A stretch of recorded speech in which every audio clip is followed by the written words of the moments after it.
Le prix de l'essence augmente, vous le savez, la pollution s'accentue et l'heure de pointe rime avec congestion sur l'autoroute. Alors, autant d'arguments en faveur du covoiturage.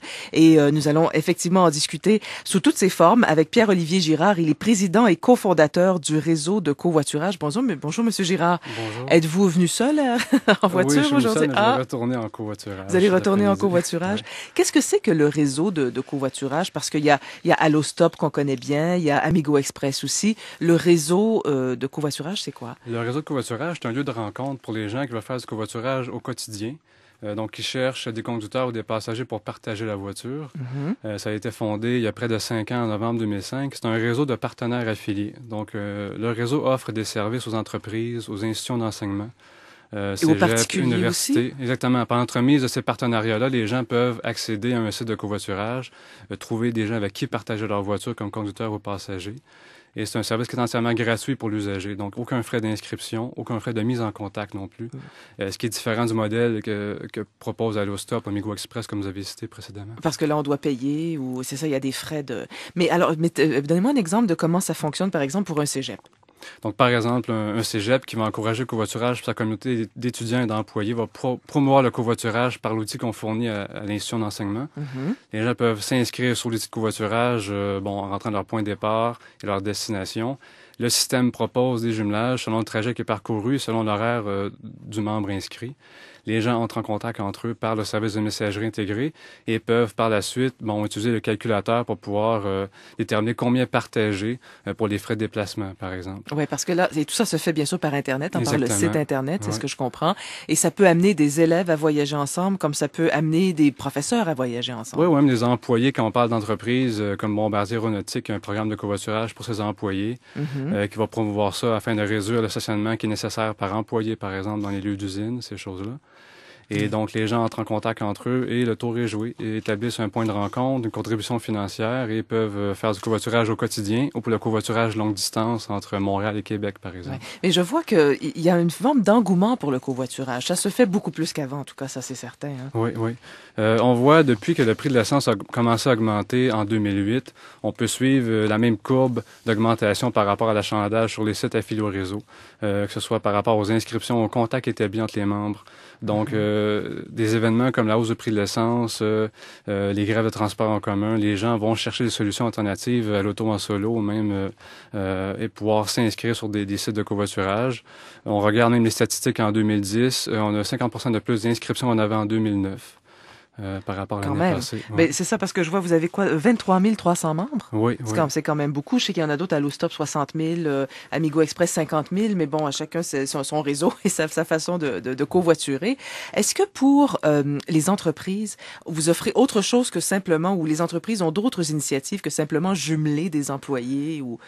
Est-ce qu'on va, par exemple, je sais pas, rembourser des taxis ou... Oui, en fait, il y a des programmes de retour garantis à taxi à domicile. Donc, par exemple, l'employeur qui veut encourager le covoiturage et sécuriser ses employés et qui font du covoiturage, dans le cas où, deux employés font du covoiturage ensemble et un aimerait faire du temps supplémentaire. L'autre employé n'est pas pris au dépourvu et pourrait prendre un taxi qui serait remboursé par l'employeur par la suite.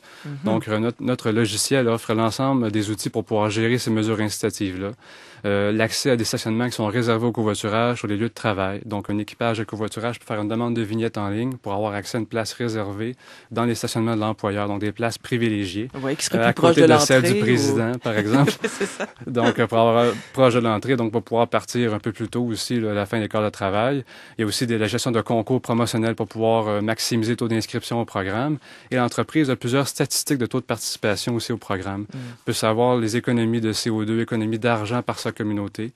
Et pour pouvoir un peu mieux cibler la promotion auprès de sa communauté. Bon, la politique de retour garanti, ça vient pallier effectivement un certain manque de souplesse par ailleurs avec le covoiturage. Il y a beaucoup d'avantages et on y reviendra. Mais dans les inconvénients qu'on peut voir pour des gens qui n'aiment pas le covoiturage, problème de souplesse dans les horaires, on peut pas toujours partir comme on veut. Parfois, on attend. On est limité aussi. On n'est pas tout seul dans la voiture. Ça ferait partie un peu des inconvénients. Les inconvénients, mais le confort a un prix. Et c'est là où le covoiturage devient intéressant. Des économies d'argent et des économies aussi au niveau environnemental.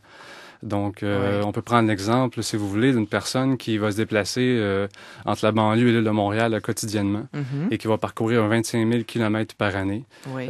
Quand on tient compte de tous les frais afférents à la voiture, des frais d'immatriculation, permis de conduire, assurance, les frais de propriété, oui, c'est les frais d'essence sont des frais variables aussi.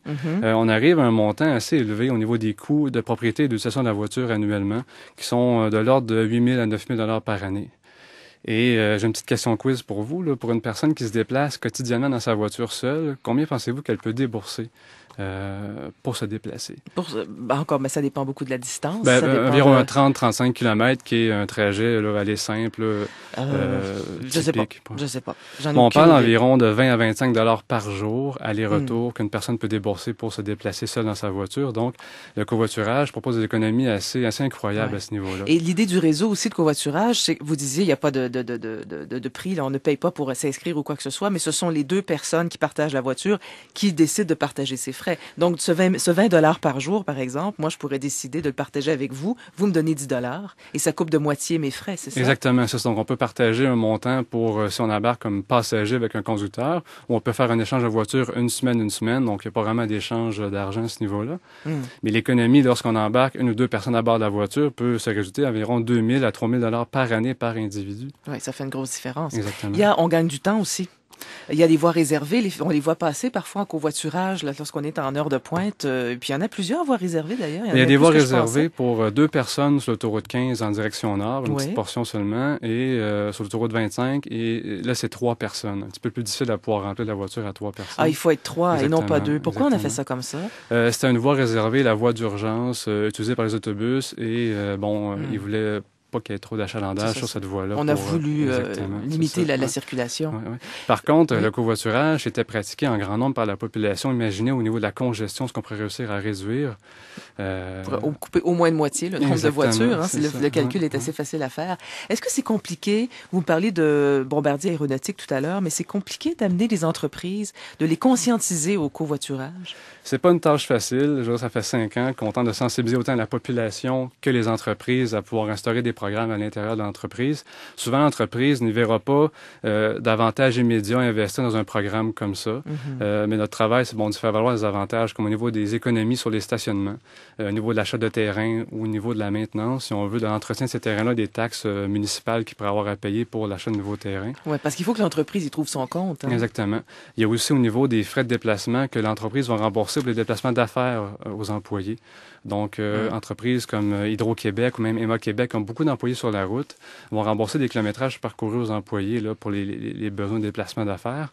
Donc, d'encourager le covoiturage longue distance, c'est une façon de pouvoir réduire ces montants-là qui sont remboursés annuellement aux employés. Parce que les deux se partagent le remboursement. Les deux personnes et les deux passagers se partagent le remboursement. Il y a de plus en plus de mesures incitatives. L'employeur va encourager le covoiturage pour ces déplacements-là, donc rembourser moins de montants par kilomètre parcouru. C'est bien intéressant. Donc, le réseau de covoiturage, site internet covoiturage.ca. Oui.